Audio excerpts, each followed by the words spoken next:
Chapter 1. Canterville Chase.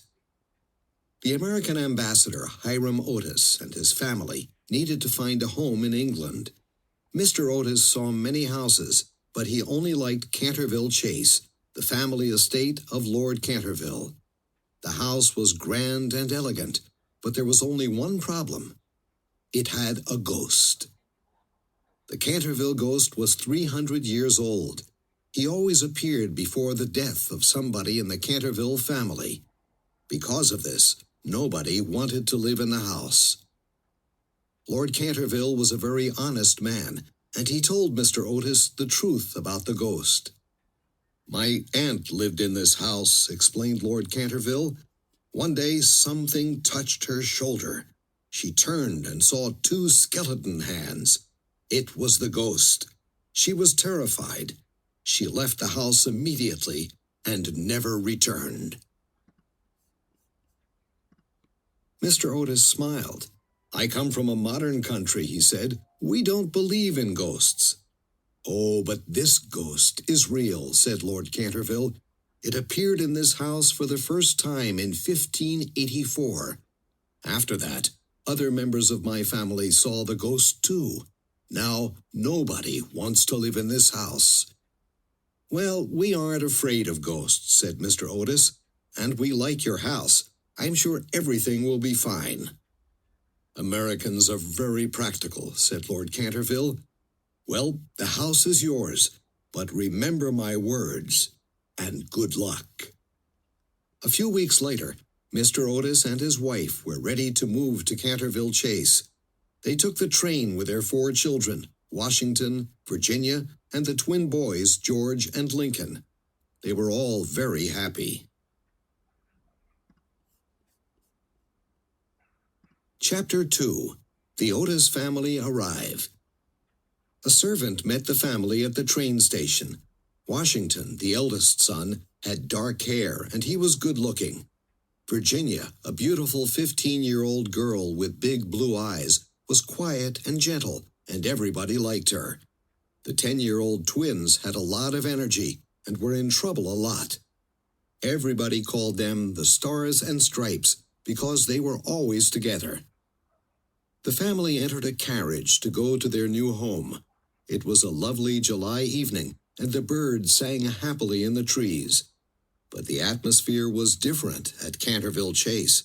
Suddenly, dark clouds appeared in the sky. Mrs. Umney, the housekeeper, stood at the door of the house. "Welcome to Canterville Chase," she said. The family followed her into the dark house. It was cold and a little frightening. They entered the library and saw a big window at the end of the room. Virginia noticed some strange writing on the colored glass. "A young girl will come to this place. Then tears will fall on her face. She will pray, and the house will be still. Peace will come to Canterville." "What does this mean?" she thought. Suddenly, Mrs. Otis saw a red stain on the floor next to the fireplace. She turned to Mrs. Umney. "What's this?" she asked. "It's blood, madam." "It's the blood of Lady Eleanor de Canterville," Mrs. Umney explained. "Her husband, Sir Simon de Canterville, killed her in this room in 1575.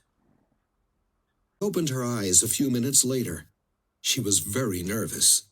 "The ghost is here," she said. "I heard his chains. Something bad is going to happen in this house. Some nights I can't sleep because of this horrible ghost. He frightens the bravest people." Mr. Otis smiled at the old lady. "Well, he won't frighten us," he said. "Nothing is going to happen." "I'll pray for everybody in the house. Good night," said Mrs. Umney, and she went to her room.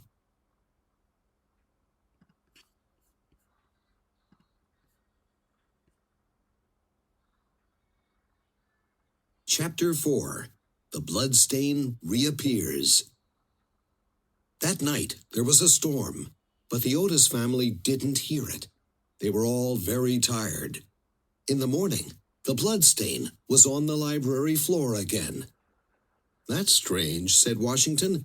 Pinkerton's champion takes away all stains. Is the ghost responsible for this?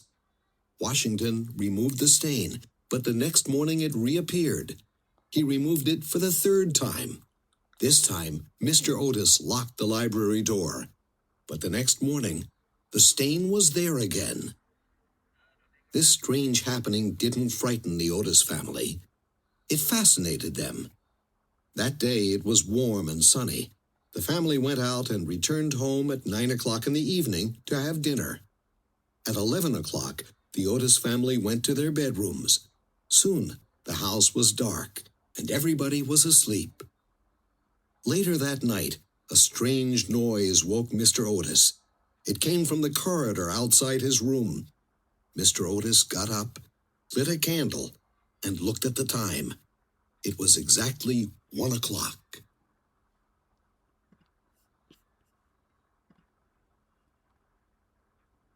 He heard the strange noise again, and the sound of footsteps.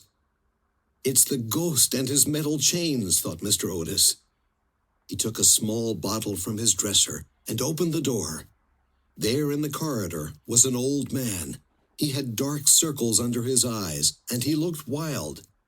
Was this the Canterville ghost?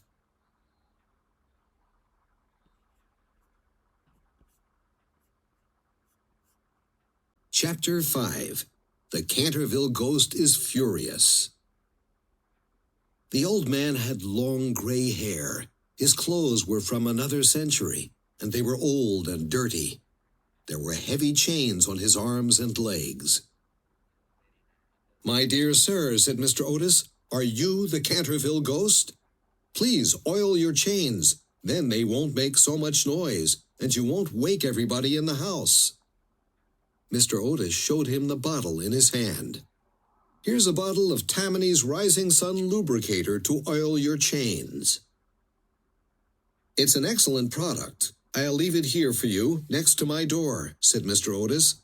He put the bottle on a table in the corridor. Then he returned to his bedroom and closed the door.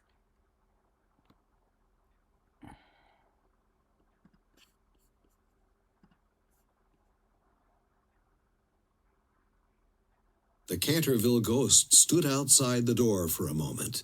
He was furious. He took the bottle and threw it on the floor. Then he ran down the stairs. Suddenly, a door opened at the top of the stairs, and the twins appeared. They were angry because of the noise. They threw a big pillow at the ghost. The pillow hit the ghost on the head.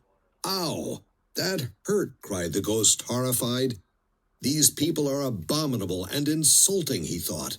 "Why aren't they afraid of me?" He disappeared suddenly, and the house became silent again.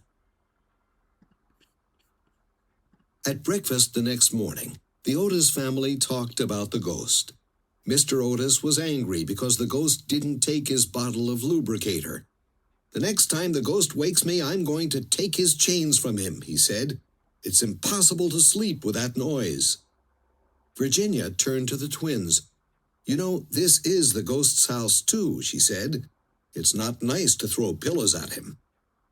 The house was quiet the rest of the week, but the bloodstain appeared and reappeared on the library floor.